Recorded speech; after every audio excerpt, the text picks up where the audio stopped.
So in this video we'll see some of the important concept of economy. So first of all, CRR, it is mandated by RBI Act 1934, SLR is mandated by Banking Regulation Act 1949. तो CRR आपको 1934 वाले act से ही मिलता है and SLR को डाला गया by the banking regulation act 1949. So repo rate, ठीक है, इसको बोलते हैं रेडी फॉरवर्ड ट्रांजेक्शन. तो रेडी फॉरवर्ड ट्रांजेक्शन, तो रेपो रेट पे बैंक क्या कर सकता है, बैंक जाके लोन ले सकता है RBI से. तो it is a ready forward transaction. तो डेब्ट सिक्योरिटी, ठीक है, गवर्नमेंट के अलावा और कौन सी डेब्ट सिक्योरिटी होती है. एक तो होती है शॉर्ट टर्म, ठीक है, शॉर्ट टर्म 1 साल से कम से बोलते हैं कमर्शियल पेपर, और 1 साल से ज़्यादा होती है बोलते हैं कॉर्पोरेट बॉन्ड या नॉन कन्वर्टेबल डिबेंचर्स. तो रेपो रेट, तो रेपो रेट में हम SLR सिक्योरिटी यूज़ कर सकते हैं. MSF में आप SLR नॉन SLR सिक्योरिटी, मतलब SLR सिक्योरिटी नहीं यूज़ कर सकते. MSF में मार्जिनल स्टैंडिंग फैसिलिटी में आप SLR कोटा सिक्योरिटी यूज़ कर सकते हैं. तो रेपो के टाइप होते हैं, RBI रेपो होता है, मार्केट रेपो. तो RBI रेपो में RBI अपने क्लाइंट्स के साथ डील करता है. इसमें हो गया RBI बैंक्स हो गए और भी जो भी चीज़ हो गया, जो भी क्लाइंट्स है RBI, इसको सब आ जाएगा रेपो में. तो RBI रेपो हो गया. कोलेट्रल इसमें गवर्नमेंट सिक्योरिटी इन टी-बिल होता है. मार्केट रेपो, इसमें bank, NBFC, LIC other than RBI, ठीक है, ये सब आ जाते हैं. तो यहाँ पे government security T-bill and private bonds भी यूज़ हो सकते हैं. तो प्राइवेट रेपो में, मार्केट रेपो में, तो यहाँ पे क्या होता है, government security T-bill, private bonds भी यूज़ हो सकते हैं. लेकिन RBI रेपो में सिर्फ गवर्नमेंट सिक्योरिटी टी-बिल्स यूज़ होता है. एंड यहाँ पे अदर देन RBI और जी चीज़ें और जो लोग आ जाते हैं वो हो जाएंगे मार्केट रेपो में. तो यहाँ पे RBI नहीं होता मार्केट रेपो में. तो they are other institutions like NBFCs, bank, LIC, ये सब आ गए मार्केट रेपो में. LTR, long term repo operation, तो रेपो रेट में ही हो रहा है, लेकिन लॉन्ग टर्म के लिए. रेपो रेट के लिए होता है ऑपरेशन 28 डेज. यहाँ पे लॉन्ग टर्म हो रहा है, मतलब 3 साल के लिए, ठीक है, 14 दिन के लिए नहीं. रेपो ऑपरेशन 14 दिन, 28 दिन इस तरीके से होता है, लेकिन ये 3 साल तक हो रहा है, 3 साल के लिए हो रहा है लॉन्ग टर्म रेपो ऑपरेशन. मतलब रेपो रेट पे आपको क्या मिल रहा है, ठीक है, जो आपको रेपो रेट पे 3 साल के लिए लोन मिल जा रहा है, मतलब कम इंटरेस्ट रेट पे 14 दिन वाला जो है इंटरेस्ट रेट उस पर मिल जा रहा है. और ये कंपाउंड होगा एनुअली. तो रेपो रेट कंपाउंड होता है एनुअली. तो 1 लाख करोड़ इसमें दिए जाएंगे लॉन्ग टर्म रेपो ऑपरेशन के लिए. तो डेब्ट सिक्योरिटी अदर देन गवर्नमेंट, तो शॉर्ट टर्म हो सकती है, लॉन्ग टर्म देख चुके, commercial paper less than 1 and corporate bonds and non convertible debenture 1 साल से ज़्यादा. Targeted long term repo operation. तो RBI लोन देगा बैंक को एंड बैंक क्या करें, गवर्नमेंट सिक्योरिटी देते हैं, ठीक है, तो इसे मनी देते हैं X% में, ठीक है, तो गवर्नमेंट सिक्योरिटी देते हैं. ऑलराइट. तो target long term repo operation में क्या है कि गवर्नमेंट सिक्योरिटी दो, RBI लोन देगा. तो यहाँ पे आप जो X% जो भी मनी का X% अकाउंट है, तो आप किस में लगाओगे, NBFC इसमें लगाओगे. NBFC के डेब्ट सिक्योरिटी में, housing finance corporation, mutual fund. तो ये टारगेटेड था, तो टारगेटेड सेक्टर के लिए लॉन्ग टर्म रेपो ऑपरेशन था. एक तो NBFC, housing finance corporation, mutual fund. तो repo operation LTRO, targeted LTRO में आप देखते हैं यहाँ पर. तो यहाँ पे स्पेशल फ्लेक्सिबल विंडो किसके लेती है, तो रेपो ऑपरेशन 14 दिन तक आप लेते हो, ठीक है. रेपो ऑपरेशन में ये शॉर्ट टर्म लोन दिया जाता है. यहाँ पे LTRO में आप 1 से 3 साल ले रहे हो लिक्विडिटी बढ़ाने के. लॉन्ग टर्म रेपो ऑपरेशन 1 से 3 साल तक लोन ले रहे हो लिक्विडिटी बढ़ाने के लिए, पर्पज़ ये है. Targeting long term repo operation 1 से 3 साल के लिए आप लो, लेकिन टारगेटेड सेक्टर NBFC हो गए, जैसे ना housing finance corporation, mutual fund, इनके लिए टारगेटेड है. Special finance flexible window, mutual fund किसके लेता है, ये म्यूचुअल फंड्स के लिए होता है. म्यूचुअल फंड में लिक्विडिटी क्रंच थी, उनके लिए स्पेशल फ्लेक्सिबल विंडो स्टार्ट किया, यहाँ से आप लोन ले सकते हैं. तो टारगेटेड, इसमें कुछ रेपो में कुछ टारगेट नहीं था कि किस में आपको पैसे देने हैं, लेकिन टारगेटेड इसमें टारगेट है कि इतना % आपको प्राइवेट मार्केट में लगाना है, NBFC में लगाना है, हाउसिंग फाइनेंस में लगाना है. तो टारगेटिंग में कुछ X% फिक्स था. RBI flexible and special liquidity window mutual funds के लिए क्वेश्चन आता है. RBI ने स्पेशल फ्लेक्सिबल विंडो किसके लिए स्टार्ट की थी, म्यूचुअल फंड के लिए. Targeted long term operation private sector के लिए, NBFC हो गए, housing finance corporation, mutual fund. LTRO liquidity बढ़ाने के लिए. फिर हमारा बाई पार्टी रेपो एग्रीमेंट होता है. देन से try party repo agreement. Bi party में क्या है, RBI and government and banks ये इन्वॉल्व करें. तो बाई पार्टी में एक जगह RBI होगा, एक जगह गवर्नमेंट एंड बैंक्स हो गए. ट्राई पार्टी रेपो एग्रीमेंट में क्या है, लेंडर है, एक कस्टोडियन है, एक बोरोवर है. तो यहाँ पे बीच में एक मिडिल मैन आ जाता है ट्राई पार्टाइट में. तो यहाँ पे बैंक से लेंडर, जैसे बैंक है, LIC हो गए, बोरोवर हो गए, तो इनके बीच में कस्टोडियन आ जाएगा. And it is not a tool of RBI. तो RBI का नहीं है, ट्राई पार्ट में RBI नहीं आता. यहाँ पे बाई पार्टाइट में RBI आ रहा है, बैंक्स एंड गवर्नमेंट. यहाँ पे क्या रहा है, कस्टोडियन, ठीक है, ये क्या रहा है, it is not a tool of RBI. फिर यहाँ पे रेपो रेट देखें तो X%. सारे क्लाइंट्स है जो RBI के, ठीक है, रेपो मिलेंगे. MSF 2011 X% plus 0 to 0.5%. Bank rate, ठीक है, RBI एक्ट 1934 में ये आया है. एंड पेनल्टी रेट्स के साथ लिंक है bank rate. Bank rate and penalty rate बराबर होता है. पेनल्टी रेट सपोज आपने CRR SLR मेंटेन नहीं किया, तो पेनल्टी रेट किस पे लगेगा, बैंक रेट पे. RBI एक्ट 1934 के अंदर है. एंड देन जो जितना रेपो रेट होता है उसका 0.25% ज़्यादा है MSF हमारा। MSF का आता है मार्जिनल स्टैंडिंग फैसिलिटीज़ 2011 में। तो इसमें सारे क्लाइंट्स रेपो रेट में पैसे ले सकते हैं जो भी RBI के क्लाइंट्स हैं। एंड मार्जिनल स्टैंडिंग फैसिलिटीज़ मान लो शेड्यूल कमर्शियल बैंक ले सकते हैं। तो यहाँ पे SLR कोटा की सिक्योरिटी यूज़ नहीं कर सकते, यहाँ पे यूज़ कर सकते हैं। फिर होता है easy money policy, tight money policy. तो डॉबिश डब लगाना ईजी हो जाते हैं गाल। तो dovish money policy, easy money policy, tight hawkish money policy. ठीक है, हाउ टाइट, कितना टाइट लग रखा है, तो कितना टाइट है, हॉकिश टाइट है, हॉकिश ईजी है, डॉबिश तो ईजी है, डॉबिश हॉ से याद रख सकते हैं, हॉ कितना टाइट है ये चीज़। तो कपड़े पहनते हैं तो टाइट होता है, बोलते हैं हॉ टाइट है ये। तो टाइट मतलब हॉकिश, ईजी मतलब डॉबिश। तो लिक्विडिटी एडजस्टमेंट फैसिलिटीज, तो रैपो ऑपरेशन होते हैं, रिवर्स ऑपरेशन तो 2000 में आए थे। फिर एक होते हैं स्टैंडिंग डिपॉजिट फैसिलिटीज़, तो इन्फ्लेशन को फाइंड करने के लिए ये प्रपोज किया गया है। इसमें क्या है, बैंक अपना जो भी पैसा एक्सेस मनी RBI में पार्क करा सकते हैं और RBI में इंटरेस्ट पे करेगा। तो बोलते हैं स्टैंडिंग डिपॉजिट फैसिलिटीज़ इन्फ्लेशन को लड़ने के लिए, क्योंकि बैंक चाहता है कि RBI के पास, RBI चाहता है बैंक हमें पैसा दे दे, तो RBI इंटरेस्ट रेट देता है बैंक को कि आप हमारे यहाँ पैसे रखवा लो अपने एक्स्ट्रा मनी, लोगों को मत दो, नहीं तो इन्फ्लेशन बढ़ जाएगा। तो इसे बोलते हैं स्टैंडिंग डिपॉजिट फैसिलिटीज़। तो नो गवर्नमेंट सिक्योरिटीज़ नीडेड। ठीक है, यहाँ पे इसमें क्या है, 2013 में उर्जित पटेल ने बोला था कि आप ये स्टैंडिंग फैसिलिटीज़ के लिए कोई भी गवर्नमेंट सिक्योरिटी मत रखो। ठीक है, क्योंकि RBI कोई भी गवर्नमेंट सिक्योरिटी नहीं देता है। बैंक पैसे तो रखवा रहा है RBI, नहीं RBI कोई गवर्नमेंट सिक्योरिटी नहीं देता है इसमें स्टैंडिंग डिपॉजिट फैसिलिटीज़। तो हमारा होता है repo rate, reverse repo rate, MSF। यहाँ पे प्रॉमिस होता है कि वो परचेज़ करेंगे, रीपरचेज होगा यहाँ पे, लेकिन ओपन मार्केट ऑपरेशन में कोई भी प्रॉमिस नहीं होता कि रीपरचेज होगा। ओपन मार्केट ऑपरेशन में खुले आप बेच रहे हैं, खरीदेंगे कि नहीं, कोई रीपरचेज ऑब्लिगेशन नहीं है। लेकिन MSF repo rate, reverse repo rate, MSF में रीपरचेज ऑब्लिगेशन होता है कि गवर्नमेंट सिक्योरिटी दोबारा रीपरचेज की जाएगी। तो गवर्नमेंट बोरो करता है सेंट्रल बैंक से, तो गवर्नमेंट सिक्योरिटी RBI में अगर देखिए एसेट साइड इंक्रीज हो रही है। ठीक है, तो गवर्नमेंट जब बोरो कर रहा है सेंट्रल बैंक से, तो गवर्नमेंट सिक्योरिटी RBI में एसेट साइड इंक्रीज हो रही है। RBI से गवर्नमेंट ने पैसे लिया, तो गवर्नमेंट ने क्या किया, बॉन्ड दिए, तो गवर्नमेंट सिक्योरिटी दी। गवर्नमेंट सिक्योरिटी RBI साइड बढ़ गई, तो एसेट बढ़ गया है। तो RBI का जो एसेट बढ़ रहा है वो ज़्यादा है लाइबिलिटी बढ़ने से। ठीक है, तो currency in circulation out to increase. अगर क्वेश्चन आता है गवर्नमेंट सेंट्रल बैंक से बोरो करता है तो करेंसी सर्कुलेशन बढ़ जाता है।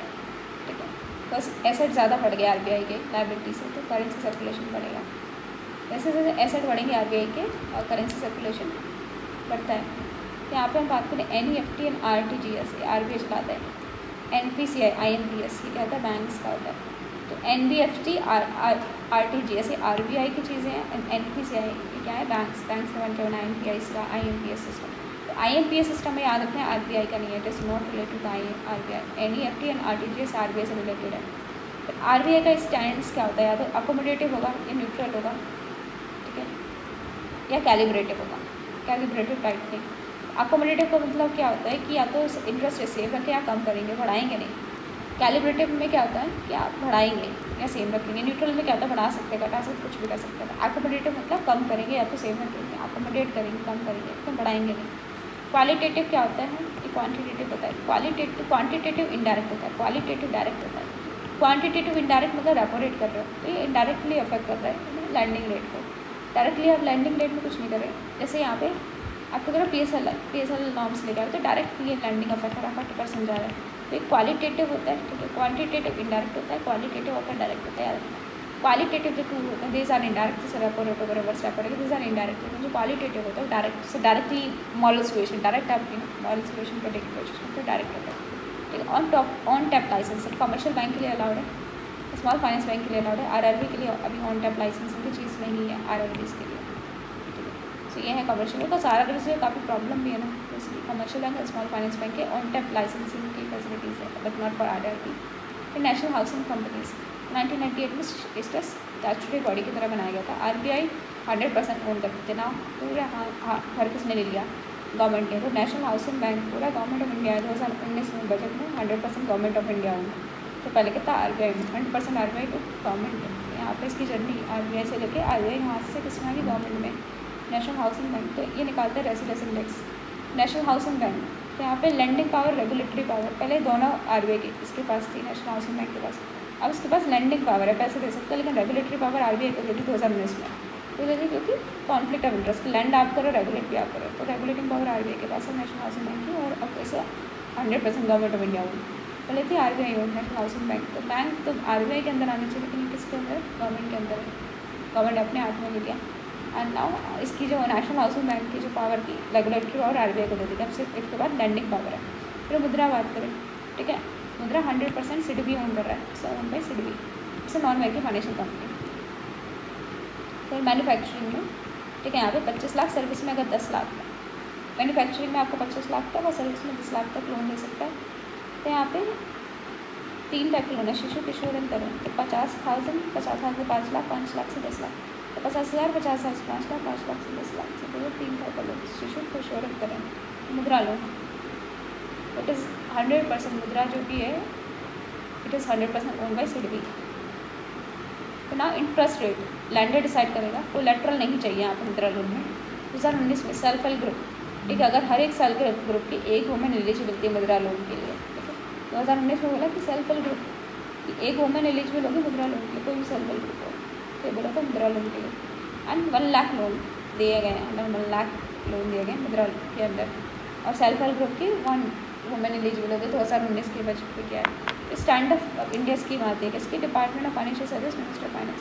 तो क्वेश्चन आ सकता है स्टैंड अप इंडिया स्कीम किसके, it is of the department of financial service under the ministry of finance. तो यहाँ पे ग्रीन फील्ड लोन देते हैं, ठीक है, 10 लाख से 1 करोड़, ठीक है, 7 साल के लिए यहाँ पे लोन दिए जाएंगे, एक SC/ST और एक वुमेन को, और 10 लाख तक का 1 करोड़। तो यहाँ पे लोन की अमाउंट ज़्यादा, मुद्रा में क्या था, अप टू 10 लाख, 50, तो मुद्रा में क्या था 50,000 से 5 लाख है, 5 लाख से 10 लाख, तो यहाँ पे तो 10 लाख से स्टार्टिंग हो रही है, तो ये है 10 लाख से लेके 1 करोड़। स्टैंड अप इंडिया में इंडिया खड़ा होता है, आपको बड़ा लोन दिया जा रहा है अपने पैर पे, तो किसका, department of financial service, minister of finance है। यहाँ पे क्या था, सिडबी, यहाँ पे कौन सा था, 100% ओन बाय सिडबी। यहाँ पे क्या है, this is stand up India under department of financial service under the ministry of finance. तो यहाँ पे कोलेक्ट्रल्स, ठीक है, बैंक्स कोलेक्ट्रल मांग सकते हैं यहाँ पे, ठीक है। यहाँ पे क्या था, मुद्रा में कोलेक्ट्रल की जरूरत नहीं है, मुद्रा लोन में यहाँ पे छोटे मोटे लोन है, तो यहाँ पे कोलेक्ट्रल की जरूरत नहीं है। यहाँ पे बड़े लोन दे रहे हैं 1 लाख से 10 लाख, 1 करोड़ तक, तो यहाँ पे बैंक मांग सकते हैं कोलेक्ट्रल।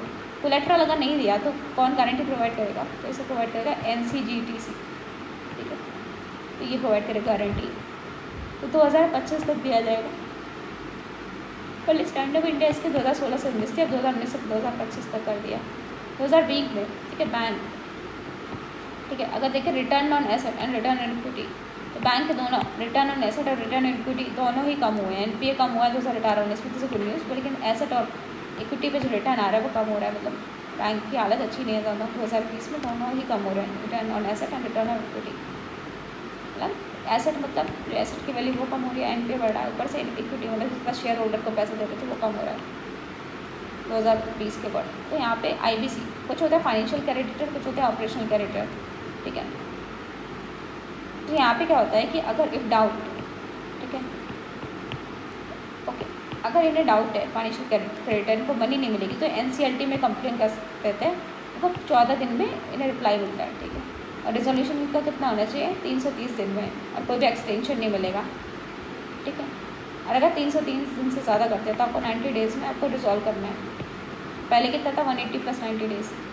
तो यहाँ पे ऑपरेशनल क्रेडिटर, ठीक है, इसमें क्या हुआ है कि लिक्विडेशन में जितना अमाउंट मिलना चाहिए था उससे ज़्यादा अमाउंट मिलना चाहिए ऑपरेशनल क्रेडिटर को, should receive amount higher than what they could have got in the liquidation. अगर लिक्विडेशन होता है जितना उन्हें अमाउंट मिलता है उससे ज़्यादा मिलना चाहिए ऑपरेशनल क्रेडिटर को। और अगर फाइनेंशियल क्रेडिटर को डाउट है कि उन्हें मनी नहीं मिलेगी, ठीक है, अगर उन्हें मनी नहीं मिली तो NCLT में कंप्लेन कर सकते हैं financial creditor, insolvency and bound up support. Operational creditor को जितना अमाउंट लिक्विडेशन से मिलता है उससे ज़्यादा मिलना चाहिए। कमर्शियल यूनिवर्सल बैंक होते हैं, कुछ डिफरेंशियल बैंक होते हैं। तो यूनिवर्सल बैंक कौन हो गया, जैसे एनीवेयर, ठीक है, यूनिवर्सल बैंक कहीं भी हो सकते हैं। डिफरेंशियल बैंक ज्योग्राफिकल रेस्ट्रिक्शन होती है कि इसी जगह हो सकते हैं, जैसे लोकल एरिया बैंक इसी लोकल एरिया में हो सकते हैं, रीजनल रूरल बैंक इसी रीजनल रूरल एरियाज में हो सकते हैं, पेमेंट बैंक, ठीक है। तो इसमें पेमेंट बैंक में क्या है, डिफरेंशियल बैंक है, यहाँ पे 1 लाख पर कस्टमर पर ईयर, इससे ज़्यादा नहीं ले सकते, कोई लोन नहीं दे सकते। फिर जैसे स्मॉल फाइनेंस बैंक हो गया, जैसे 75% प्राइवेट सेक्टर लैंडिंग को देना है, 40 + 35% इस स्मॉल फाइनेंस बैंक का है यहाँ पे। फिर यहाँ पे यूनिवर्सल बैंक कहीं भी खोल सकते हैं, जैसे SBI हो गया, ICI हो गया, बस इनकी एक कंडीशन है 100% में 25% ब्रांचेस रूरल एरियाज़ में होनी चाहिए, यहाँ पे होता है। कुछ यूनिवर्सल बैंक होते हैं, कुछ डिफरेंशियल बैंक होते हैं। तो कुछ बैंक्स होते हैं कोऑपरेटिव बैंक, कमर्शियल बैंक। तो कमर्शियल बैंक हो गए पब्लिक, प्राइवेट, फॉरेन, डिफरेंशियल। तो डिफरेंशियल तो कमर्शियल बैंक में आते हैं। फिर regional rural bank and local area bank, ये सारे क्या है, डिफरेंशियल बैंक है। फिर हमारे कोऑपरेटिव बैंक है rural, urban, central cooperative bank, state cooperative bank and primary agriculture capital society. अरे RRB 1976 में इस्टेब्लिश हुआ था, RRB एक्ट 1976। तो रीजनल रूरल बैंक तो इंदिरा गांधी 1975 में इमरजेंसी लेके आए, तो उन्होंने बोला कि ठीक है रूरल एरियाज़ में बैंक होते, तो ये रीजनल रूरल बैंक लेके आ गए। तो यहाँ पे 75%, ठीक है, जो लैंडिंग रेट है, ठीक है, less than average cooperative bank. तो यहाँ पे क्या है, ठीक है, 75% यहाँ पे प्राइवेट सेक्टर लैंडिंग में जाता है। यहाँ पे रीजनल रूरल बैंक का। लोकल एरिया बैंक आते हैं 1996 में। तो क्वेश्चन पूछा जा सकता है लोकल एरिया बैंक कब आए थे, तो 1996। Small finance bank, payment bank 2015 में, लेटेस्ट है मोदी के टाइम के small finance bank and payment Bank. तो RRB एंड CBI। तो यहाँ पे क्या होता है, जो RRB का कार्ड होता है, तो ये किस तरीके से होता है, यहाँ पे एक स्पॉन्सर्ड बैंक होगा और रुपए, ठीक है, वो सब इन्वॉल्व होगा। पेमेंट गेटवे, यहाँ पे रुपए, तो यहाँ पे शेयर होल्डिंग होती है central government 50%, state government 15%, bank 35%। ये नबार्ड पे डिपेंड करते हैं अपनी फाइनेंसिंग के लिए, ठीक है। लोग लोन तो RRB से लेते हैं, लेकिन डिपॉजिट कमर्शियल बैंक में करते हैं, इंटरेस्ट रेट अच्छा मिलता है, अच्छी सर्विसेज होती है। लेकिन RRB से सस्ते लोन मिलते हैं तो लोन लेते हैं। तो इसलिए अमेंडमेंट किया 2015 में, क्योंकि RRB ज़्यादा प्रॉफिटेबल नहीं है। तो अदर्स में देखिए 49%, गवर्नमेंट, सेंट्रल गवर्नमेंट, तो यहाँ पे कितना रहेगा 51%। RRB में जो गवर्नमेंट का शेयर है कम कर दिया है, पहले कितना था, सेंट्रल गवर्नमेंट का 50% एंड स्टेट गवर्नमेंट का 15% एंड जो प्राइवेट बैंक का 35%। अब क्या क्या अदर्स का 49% कर दिया, सेंट्रल स्टेट गवर्नमेंट का मिला के इस 51%। लोकल एरिया बैंक 1996 में आए थे। मैक्सिमम 3 कंटिग्यूअस डिस्ट्रिक्ट को एक साथ मिला के लोकल एरिया बैंक बना सकते थे, और सिर्फ एक अर्बन सेंटर पर डिस्ट्रिक्ट में, एक अर्बन सेंटर पर बन सकता था। इसको लाइसेंस दिया गया था under the banking regulation act of 1934, और RBI के सेकेंड शेड्यूल में नहीं आते थे लोकल एरिया बैंक। एंड इसमें भी यहाँ पे 40% प्राइवेट सेक्टर को देना था। On tape licensing payment bank के लिए नहीं है, ठीक है, लेकिन देखो 5 साल में जो पेमेंट बैंक है स्मॉल फाइनेंस बैंक में कन्वर्ट हो सकता है। पेमेंट बैंक में ज़्यादा वो भी नहीं है, फ़ायदा भी नहीं है, तो इसलिए on time licensing payment bank के लिए नहीं है। स्मॉल फाइनेंस बैंक की बात करें तो मिनिमम 200 करोड़ कैपिटल होना चाहिए आपका। स्मॉल फाइनेंस बैंक छोटा सा बैंक खुल रहा है तब भी 200 करोड़ रुपये चाहिए। 10 साल का एक्सपीरियंस होना चाहिए, 5 साल की होल कंपनी होनी चाहिए। Urban cooperative bank small finance bank में कन्वर्ट कर सकते हैं अगर उनका कैपिटल 100 करोड़ भी है, 5 साल में, लेकिन 200 करोड़ होना चाहिए। ठीक है, urban cooperative bank small finance bank में कन्वर्ट कर सकते हैं, उनके से 100 करोड़ चाहिए, 5 साल में 200 करोड़ होना चाहिए। इंडिया पोस्ट पेमेंट बैंक, तो it is ministry of commerce industry, ministry of communication information technology. तो India Post Payment Bank ministry of communication के अंदर है। पोस्ट से क्या करते हो, कम्युनिकेट करते हो। एक तो है ministry of communication information technology and it's 100% own by the department of post. Maximum balance कितना होना चाहिए, 1 लाख पर कस्टमर। कस्टमर एज 10 साल से ज़्यादा होनी चाहिए। जीरो बैलेंस पे भी आप खोल सकते हो, तो कस्टमर एक 10 साल से ज़्यादा होना चाहिए और 1 लाख पर कस्टमर, तो इससे ज़्यादा आप नहीं दे सकते, जमा नहीं कर सकते। इंडियन पोस्ट पेमेंट बैंक में जीरो बैलेंस पे खोल सकते हो अकाउंट। होलसेल बैंक तो प्रपोज किया गया है, तो होलसेल बैंक में क्या होगा कि आप मिनिमम 10 करोड़ डिपॉजिट कर सकते हो, इससे कम नहीं। तो बैंक में क्या होता है, कुछ पेड अप कैपिटल होता है, ठीक है, तो कुछ बॉन्ड्स होते हैं, कुछ डिपॉजिट होता है, कुछ नेट प्रॉफिट होता है, ये एसेट होता है। ठीक है, एसेट में हमारे क्या गया, CRR, SLR लोन्स, ठीक है, तो ये सब बराबर होता है एसेट के। पेड अप कैपिटल कितना है, ठीक है, पेड अप कैपिटल के हिसाब से वोटिंग पावर मिलती है। फिर बॉन्ड्स पे कितने पैसे लगाएं, डिपॉजिट कितने हैं, प्लस नेट प्रॉफिट कितना है, ये सब बराबर होगा एसेट के। इसमें CLR एंड लोन आ जाएगा। कोऑपरेटिव बैंक की बात करें तो 1% में एक बंदा का एक वोट होता है, चाहे कितना भी आपने कॉन्ट्रीब्यूट किया, हर पर्सन को एक वोट का अधिकार होता है। अर्बन कोऑपरेटिव वो स्टेट होगा, सेंट्रल होगा, प्राइमरी एग्रीकल्चर कोऑपरेटिव सोसाइटी। यहाँ पे चीप लैंडिंग होती है कोऑपरेटिव बैंक्स में। CRR, SLR यहाँ पे नॉर्म्स डिफरेंट होते हैं, बेसल थर्ड नॉर्म्स भी डिफरेंट होते हैं कोऑपरेटिव बैंक्स में, सेम नहीं लगता है। ठीक है, only selective bank, rapport and MSF, cooperative सारे कोऑपरेटिव बैंक से रैपो एंड MSF में नहीं ले सकते। अगर क्वेश्चन आता है कि सारे कोऑपरेटिव बैंक रैपो रेट पे MSF से लोन ले सकते, गलत हो जाएगा। कुछ ही कोऑपरेटिव बैंक एलिजिबल है MSF एंड रैपो से, क्योंकि सारे कोऑपरेटिव बैंक अच्छी कंडीशन में नहीं है कि RBI से पैसा ले पाए। प्राइवेट सेक्टर लैंडिंग यहाँ पे नहीं लगती है, अर्बन कोऑपरेटिव बैंक्स में लगेगी। रूरल कोऑपरेटिव बैंक्स में प्राइवेट सेक्टर लैंडिंग नहीं लगती है। ऑलरेडी रूरल एरियाज में वो दे रहे हैं, तो यहाँ पे नहीं लगती है इन पर। तो कुछ हो सकता है single state and multiple state urban cooperative banks. तो यहाँ पे क्या हो रहा है, जैसे आरबीआई में देखो कमर्शियल अगर देखें तो देखो अगर कमर्शियल बैंक है तो आरबीआई की भी रेगुलेशन होती है, ना ही यूनियन की ना ही स्टेट की रेगुलेशन ही होती है कमर्शियल बैंक में। कोऑपरेटिव्स अगर रूरल है ठीक है तो यहाँ पे आरबीआई की रेगुलेशन होती है, ठीक है। आरबीआई की तो रेगुलेशन हर जगह रहेगी, चाहे सिंगल स्टेट कोऑपरेटिव बैंक हो चाहे मल्टीपल स्टेट हो, ठीक है। तो चाहे सिंगल स्टेट रूरल हो चाहे अर्बन हो, हर जगह आरबीआई की रेगुलेशन रहेगी, ठीक है। अगर रूरल होगा तो यहाँ पे यूनियन की, ठीक है, सिंगल स्टेट अगर रूरल है तो यहाँ पे गवर्नमेंट यूनियन की नहीं स्टेट गवर्नमेंट की रेगुलेशन होगी, ठीक है। अब यहाँ पे क्या हुआ, सिंगल स्टेट अर्बन है तो यहाँ पे स्टेट गवर्नमेंट की रेगुलेशन हटा दी गई है, ठीक है। ना स्टेट की रहेगी ना सेंटर की रहेगी। अगर मल्टी स्टेट है तो यहाँ पे सेंटर की जो पहले नहीं थी वो लगा दी गई है। 2020 में तो चेंज किए हैं। 2020 में चेंज क्या है, एक तो ये कट कर दिया है, ठीक है।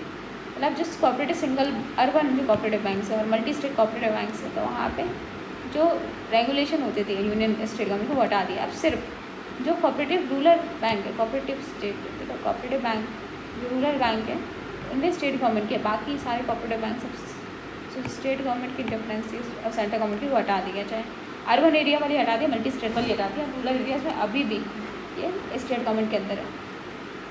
Per day to day supervision कौन करता है इनका, इसका नबार्ड करता है। फिर हमारा क्या पीएमसी बैंक का क्राइसिस हुआ था, उसके बाद ये चेंज किए गए कोऑपरेटिव बैंक्स। और जी आरबीआई सजेस्ट करा cooperative bank small finance bank में कन्वर्ट हो जाए, आरबीआई चाह रहा है। फिर norms were related so that commercial bank converted to small finance bank. Norms को रिलैक्स कर दिया गया, commercial bank small finance bank जो भी कोऑपरेटिव बैंक है स्मॉल फाइनेंस बैंक में कन्वर्ट हो जाए, वो आरबीआई अच्छे से कंट्रोल कर पाते स्मॉल फाइनेंस बैंक को। तो प्राइमरी एग्रीकल्चर क्रेडिट सोसाइटी, ठीक है, एक बैंक नहीं होते, फार्मर्स का ग्रुप होता है। तो ये बैंक में रखना, कोऑपरेटिव बैंक में रखना गलत हो जाएगा। कोऑपरेटिव सोसाइटी होती है एक तरीके से, तो ये फार्मर्स का ग्रुप होता है, एक साथ आता है। तो प्राइमरी एग्रीकल्चर कोऑपरेटिव सोसाइटी, ठीक है। फिर ऊपर होता है डिस्ट्रिक्ट कमर्शियल बैंक, फिर स्टेट, तो यहाँ पर डिस्ट्रिक्ट कोऑपरेटिव बैंक, फिर स्टेट कोऑपरेटिव बैंक। यहाँ पर पैसा कौन देता है, नबार्ड डिस्ट्रिक्ट को देगा, district primary agriculture cooperative society को देंगे। तो सॉल्यूशन डेवलपमेंट फाइनेंशियल इंस्टीट्यूशन, तो industrial finance corporation of India limited 1948, state financial corporation of India limited 1951, national small industry corporation 1955, ये भी गवर्नमेंट ओन्ड है, पूरा गवर्नमेंट ओन्ड है। फिर industrial credit investment corporation of India limited by government of India, world bank and other financial institution. फिर IDBI, industrial development bank of India. Development financial institution, so what are these are DFI, so finance development के लिए finance देते हैं। तो हमारा आईएफआई, ठीक है, that is AIFI, all India financial institution. तो एक्सिम बैंक में 1982 में बना था, export import bank 100% government own कर रहा है। नचिकेत कम इसमें कितनी निर्विक स्कीम, एक्सपोर्टर्स सपोर्ट के लिए निर्विक स्कीम थी एक्सिम बैंक की। तो ये एक्सपोर्ट इम्पोर्ट कौन करता है, सेंट्रल गवर्नमेंट, तो 100% गवर्नमेंट ऑफ इंडिया ओन है। 1982 बना था। नबार्ड 1982, ये भी गवर्नमेंट ऑफ इंडिया ओन है। पहले गवर्नमेंट ऑफ इंडिया का था, आरबीआई का भी था। अब नबार्ड गवर्नमेंट को पसंद आ रहा है, नबार्ड हमें चाहिए, तो गवर्नमेंट ने ले लिया अपने हाथ में नबार्ड। एंड इमीडिएट रेगुलेटर का इसकी देखें तो कोऑपरेटिव बैंक्स NRRBs, तो ये इमीडिएट रेगुलेटर है आरबीआई को, ठीक है। RRBs हो गए कोऑपरेटिव बैंक्स हो गए, उनका इमीडिएट रेगुलेटर कौन है, नबार्ड। अल्टीमेट रेगुलेटर तो आरबीआई है, लेकिन इमीडिएट रेगुलेटर अगर RRBs को पूछा जाए कोऑपरेटिव बैंक्स का देखा जाए तो नबार्ड रेगुलेट करता है। डे टू डे फंक्शनिंग में नबार्ड देख रहा है कोऑपरेटिव एंड RRB का, बिकॉज आरबीआई नहीं देख सकता सारे। नबार्ड का फुल फॉर्म है रूरल इंफ्रास्ट्रक्चर डेवलपमेंट फंड, ठीक है। अगर प्राइवेट सेक्टर नहीं होते हैं तो पैसा आपको नबार्ड को देना पड़ेगा। नबार्ड का रूरल इंफ्रास्ट्रक्चर RIDF, ठीक है, नबार्ड का होता है रूरल इंफ्रास्ट्रक्चर डेवलपमेंट फंड, इसको पैसे देना पड़ेगा अगर आप अपने प्राइवेट सेक्टर लैंडिंग नहीं मीट कर पाते हो, ठीक है। तो हमने देखा कमर्शियल बैंक कोऑपरेटिव में, कमर्शियल में आगे पब्लिक प्राइवेट फॉरेन, डिफरेंशियल में आगे RRB, liquid area bank, small finance में पेमेंट बैंक, कोऑपरेटिव में आगे urban state central and primary agriculture cooperative society, जो सोसाइटीज़ होती है फार्मर्स को ग्रुप होता है, और इनको पैसा कहाँ से आता है, नबार्ड से, ठीक है, नबार्ड देते हैं। एंड देन एक्सिम बैंक हमारे ऑल इंडिया फाइनेंशियल इंस्टीट्यूशन में आगे Exim bank, NABARD, national housing bank, city, इसमें होगा तो कुछ प्राइमरी डीलर्स होते हैं, कुछ NBFCs होता है। तो EXIM and NABARD 100% government of India owned है। National housing bank government of India, पहले 100% इसके पास था RBI के पास, अब गवर्नमेंट इंडिया ओन्ड है। सिडबी, ठीक है, बहुत सारे बैंक ओन करके रखते हैं। सिडबी के अंदर था मुद्रा, ठीक है। अब नॉन बैंकिंग फाइनेंशियल कंपनी, ठीक है, RBI से लोन ले सकती है, ठीक है, लेकिन गवर्नमेंट सिक्योरिटी होनी चाहिए। NBFC ले सकती हैं, तो LIC हो गई। नबार्ड अमेंडमेंट 2017 में अमेंडमेंट किया, तो उसमें कैपिटल बढ़ा दिया गया। एंड RBI का जो शेयर था 2017 में 0.07% नबार्ड का, वो गवर्नमेंट को दे दिया। तो NABARD is only 100% of government of India own. National housing bank भी 100% government of India, NABARD, Exim तीनों जो है गवर्नमेंट ऑफ ओन्ड है। तो Exim, NABARD and national housing bank government of India owned है, लेकिन जो सिडबी है बहुत सारे बैंक्स ओन करते हैं सिडबी को। तो MSMEs देखें, ठीक है, MSME की डेफिनेशन अपडेट की गई बिकॉज कि MSME जो रूरल एरियाज में उनको पैसे दिए जा सके। नेशनल हाउसिंग में 1988 में आता है, हाउसिंग लोन कंपनी है, हाउसिंग देते हैं 1988 में। तो यहाँ पे हाउसिंग लोन देते हैं 100% RBI से 100% गवर्नमेंट को दिया जाए, और ये रेसिडेंस इंडेक्स निकालता है। इसका रेगुलेटर कौन है? RBI, ठीक है। तो पहले इसकी रेगुलेटर लोन देने की दोनों की पावर थी, रेगुलेशन पावर RBI को दे देगी नेशनल हाउसिंग बैंक से 2019 में।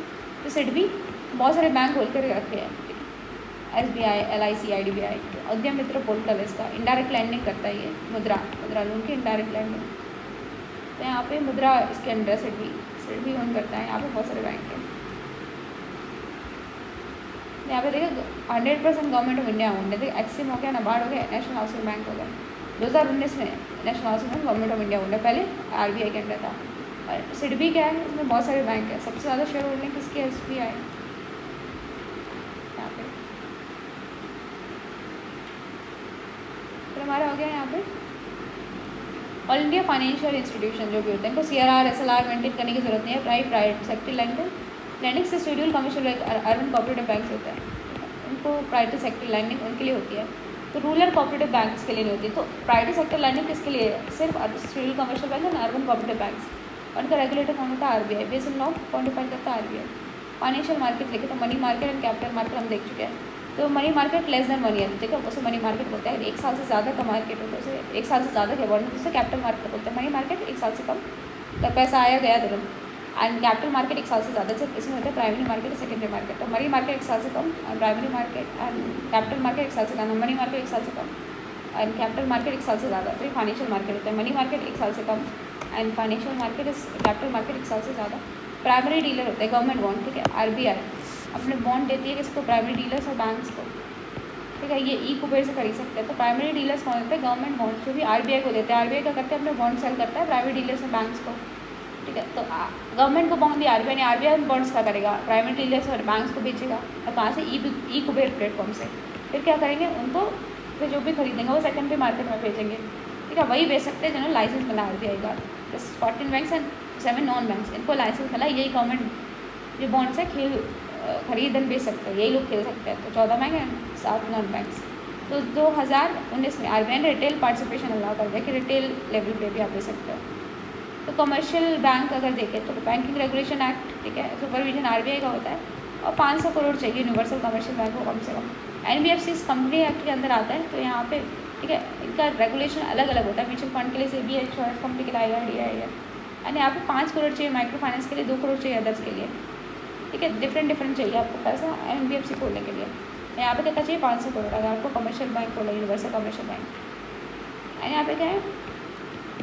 यहाँ पे टाइम डिपॉजिट ले सकते, डिमांड डिपॉजिट ले सकते हैं। यहाँ पे टाइम डिपॉजिट ले सकते, डिमांड डिपॉजिट नहीं ले सकते। एक डेबिट या क्रेडिट कार्ड इशू कर सकते हैं, ये NBFC नहीं कर सकते।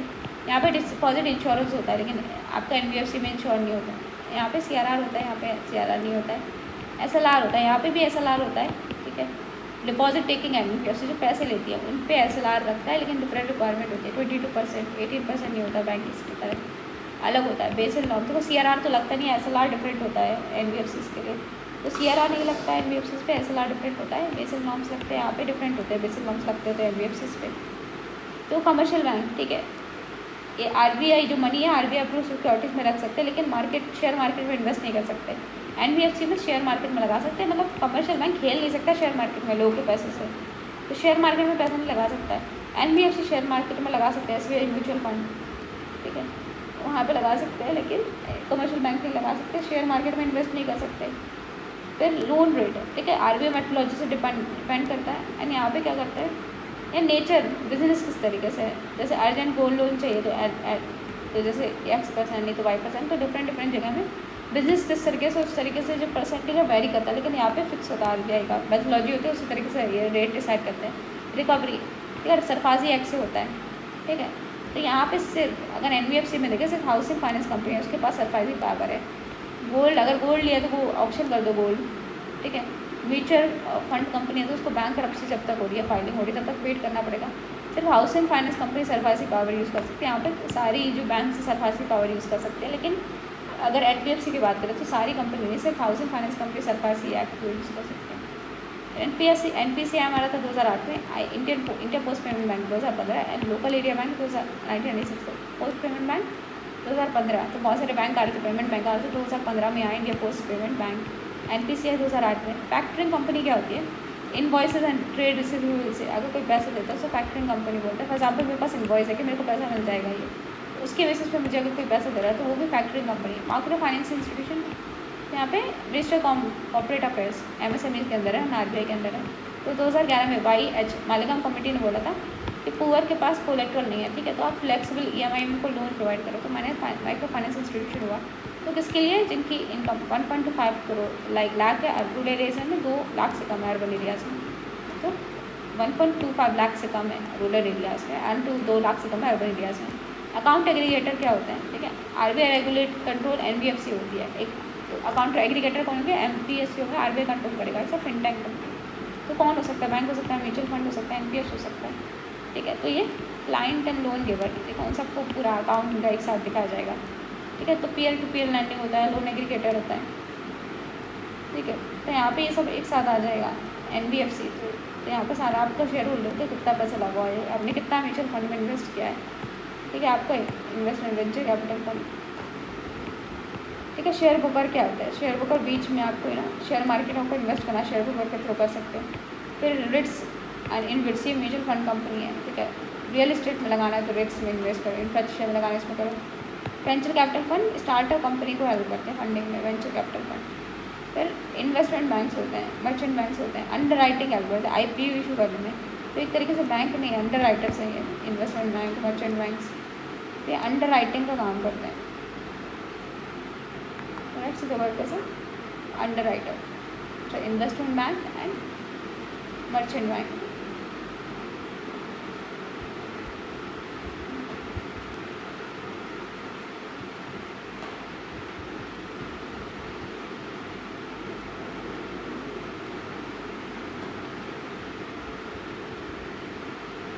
सो निधि क्या है? इट इज़ एन NBFCs, ठीक है। तो निधि क्या होता है? एक नॉन बैंकिंग फाइनेंशियल कंपनी, इसके जो मेंबर्स होते हैं वही बोरो कर सकते हैं निधि। सपोज कोई सोसाइटी में निधि कंपनी खोलती है, जैसे NBFCs। फिर माइक्रो फाइनेंस, इसमें minister of corporate affair RBI, ठीक है। एडमिनिस्ट्रेशन कौन देखता है? Minister of corporate affairs. And lending कौन? इंटरेस्ट एंड कैसा होगा लैंडिंग का होगा, कैसे करेगा? तो RBI देखता है। चिट फंड क्या होता है? State registrar of chit fund इसे रेगुलेट करता है। तो चिट फंड RBI इतना छोटे बड़े चिट्टू पिट्टू वाली चीज़ें नहीं देखता है, तो इसको कौन देखता है? State registrar of chit fund. New NBFCs, तो RBI के पास रेस्ट्री पावर नहीं NBFCs के लिए। तो PPI हो गया हमारा, payment instrument. So new NBFCs हमारा है, RBI के पास रेस्ट्री पावर है नए NBFCs में। एंड ठीक है, अगर नए NBFC आते तो रेस्ट्री पावर RBI के पास होगी। फिर पेमेंट, प्रीपेड पेमेंट इंस्ट्रूमेंट होता है, ये NBFC नहीं होगी, फिनटेक कंपनी होगी, ठीक है। अमेज़ॉन, ठीक है, अमेज़ॉन जैसे प्रीपेड पेमेंट, जैसे आप पैसा पहले डाल दो फिर बाद में स्पेंड कर दो। तो यहाँ पे इसको रेगुलेट कौन करता है? RBI। ये लोन नहीं दे सकते हैं, गवर्नमेंट सिक्योरिटीज़ में पैसा लगा सकते हैं, तो लोन नहीं दे सकते हैं पेमेंट जो बैंक से। फिर NBFCs आ गए, यहाँ पे डिपॉजिट टेकिंग होता है, ठीक है। यहाँ पे 100 करोड़ से ज़्यादा पैसा होना चाहिए, नॉन डिपॉजिट टेकिंग में 1000 करोड़ से ज़्यादा पैसा होना चाहिए। फिर बॉन्ड्स मार्केट्स में ये पैसा लगा सकते हैं, नॉन डिपॉजिट टेकिंग, ठीक है। नॉन डिपॉजिट टेकिंग NBFCs जो भी है 500 करोड़ से ज़्यादा अगर पैसा है तो उनको बोलेंगे सिस्टमेटिकली इंपॉर्टेंट NBFCs। जहाँ पे non deposit taking NBFC 500 crore से ज़्यादा लोग हैं पैसा है तो वो इन सिस्टमेटिकली इंपॉर्टेंट NBFCs से last and low INFS systematically important है, बिकॉज यहाँ पे 500 करोड़ से ज़्यादा पैसा है। डिपॉजिट टेकिंग, ठीक है, अगर डिपॉजिट टेकिंग NBFCs इंडिया में सिर्फ 100 से ज़्यादा है, 100 के अराउंड है। नॉन डिपॉजिट टेकिंग 10,000 से ज़्यादा NBFCs इंडिया में बोलिए, वो डिपॉजिट टेकिंग देखें तो सिर्फ 100 है, नॉन डिपॉजिट टेकिंग 10,000 है। और जब 500 करोड़ से ज़्यादा कैपिटल है तो उसे बोलते हैं सिस्टमेटिकली इंपॉर्टेंट NBFCs। फिर अनरेगुलेटेड, ठीक है, RBI कंट्रोल नहीं करता, स्टेट गवर्नमेंट लॉ बना सकती हैं NBFCs को रेगुलेट करने के लिए, NBFCs को नहीं। और जैसे इसको चिट फंड को रेगुलेट करने के लिए, तो हमारे लिए चिट फंड के लिए क्या? वह registrar general of chit fund, okay. तो अनरेगुलेटेड, फॉर एग्जांपल जो शाहूकार है, जो पैसे दे रहे हैं वो सब अनरेगुलेटेड होते हैं, तो आरबीआई इन पे कोई कंट्रोल नहीं रखता है। यहाँ पे स्टेट गवर्नमेंट लॉ बना के जो नॉन इंस्टीट्यूशनल लैंडिंग है, सपोज जमींदार से वो सब लोन वोन देते थे, वो सब कंट्रोल करना तो स्टेट गवर्नमेंट उसके लिए लॉ बना सकती है। तो यहाँ आरबीआई का कंट्रोल नहीं है, ठीक है। तो यहाँ पे ठीक है, स्मॉल फाइनेंस बैंक किसको पैसा देते हैं, ठीक है, पेमेंट बैंक किसको देते हैं, जो अनडिजर्व्ड है, अनसर्व्ड है, ठीक है, एंड फार्मर्स है, small marginal micro small medium enterprise है, उनको पैसे देते हैं। पेमेंट बैंक का क्या काम है, स्मॉल सेविंग को प्रमोट करना, रेमिटेंसेस देना माइग्रेंट लेबर, लो इनकम के लिए पैसे ट्रांसफर करना हाउस होल्ड के लिए। तो यहाँ पे स्मॉल फाइनेंस बैंक में कोई भी लिमिट नहीं है। पेमेंट बैंक में क्या है कि एनआरआई डिपॉजिट नहीं हो सकते, यू मस्ट रिमेंबर दैट, ठीक है, दैट इज़ पेमेंट बैंक्स में एनआरआई डिपॉजिट नहीं हो सकते, लेकिन यहाँ पे हो सकते हैं। स्मॉल फाइनेंस बैंक में कोई ऐसी लिमिट नहीं है। तो यहाँ पे टाइम डिपॉजिट, ठीक है, यहाँ पे टाइम डिपॉजिट नहीं हो सकते, एनआरआई डिपॉजिट नहीं हो सकते, डिमांड डिपॉजिट हो सकते हैं। मैक्सिमम बैलेंस 1 लाख हो सकता है पर ईयर पर कस्टमर, ठीक है। एंड ये ATM डेबिट क्रेडिट कार्ड नहीं दे सकते, लेकिन ATM में डेबिट कार्ड दे सकते हैं। मैक्सिमम बैलेंस 1 लाख पर पर्सन। यहाँ पे कोई ऐसी लिमिट नहीं है। एनआरआई डिपॉजिट कुछ भी हो सकता है, लिमिट भी हो सकता है, लेकिन एनआरआई डिपॉजिट पेमेंट बैंक में नहीं हो सकता। टाइम डिपॉजिट नहीं कर सकते, डिमांड डिपॉजिट कर सकते हैं। डिमांड डिपॉजिट, टाइम डिपॉजिट नहीं होता, एनआरआई डिपॉजिट नहीं होता। हम याद रखते हैं एनआरआई डिपॉजिट कर सकते हैं, पेमेंट बैंक में नहीं कर सकते। तो यहाँ पे स्मॉल पेमेंट बैंक में 40% आपको प्राइवेट सेक्टर लैंडिंग में, 35% किसी को भी दे सकते हो अपने विश के, 40% जो डिसाइड है उसमें, और 35% अपने PSL कैटेगरी में देगा अपने हिसाब से। टोटल 75% PSL होता है, 35% अपनी विश के अकॉर्डिंग, 40% जो आरबीआई डिसाइड किया। 50% आप क्या करते हो, वो लोन जो 50% लोन है वो 25 लाख से कम होनी चाहिए। यानी यहाँ पे ठीक है, यहाँ पे लोन नहीं दे सकते पेमेंट बैंक, तो यहाँ पे कोई PSL लगने का चांस नहीं है। क्रेडिट कार्ड इशू नहीं कर सकते। तो डिपॉजिट क्या करते हैं, गवर्नमेंट सिक्योरिटी या आरबीआई जो रेगुलेटरी सिक्योरिटी है उनमें डिपॉजिट करते हैं, शेड्यूल कमर्शियल बैंक में डिपॉजिट कर देते हैं। तो फाइनेंशियल ईयर यहाँ पे गवर्नमेंट एंड आरबीआई, तो second quarter and third quarter. तो government and RBI financial year क्या होता है, सेकेंड क्वार्टर। गवर्नमेंट का फाइनेंशियल ईयर सेकेंड क्वार्टर में स्टार्ट होता है अप्रैल में, एंड आरबीआई का थर्ड क्वार्टर मतलब जुलाई में। तो गवर्नमेंट का सेकेंड क्वार्टर एंड आरबीआई का थर्ड क्वार्टर में क्या होता है, foreign currency non resident account FCNR। तो ये बैंक क्रेडिट, जब आप NDATL कैलकुलेट करते हैं तो इसको एज ए बैंक क्रेडिट माना जाता है, foreign currency non resident account, ठीक है। तो foreign currency non resident account और inter bank foreign currency, foreign currency non resident account, ये बैंक क्रेडिट का पार्ट माना जाता है। तो NDTL आप देख रहे हो, ठीक है। CRR आपका करते हैं, public private foreign RRD, cooperative bank सब मेंटेन करते हैं CRR।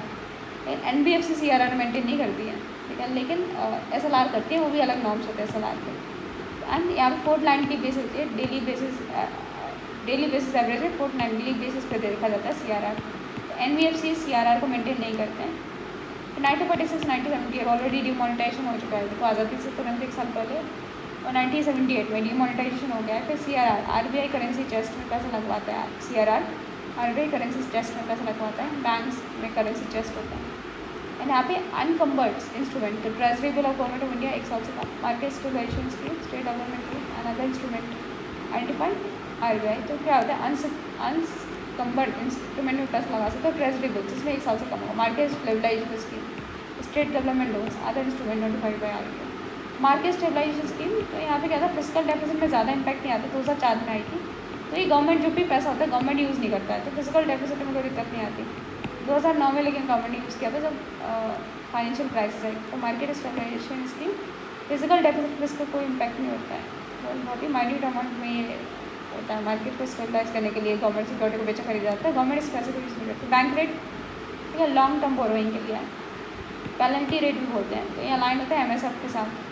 तो रेपो रेट प्लस 1%, 2011 में आया था bank rate. We have base rate.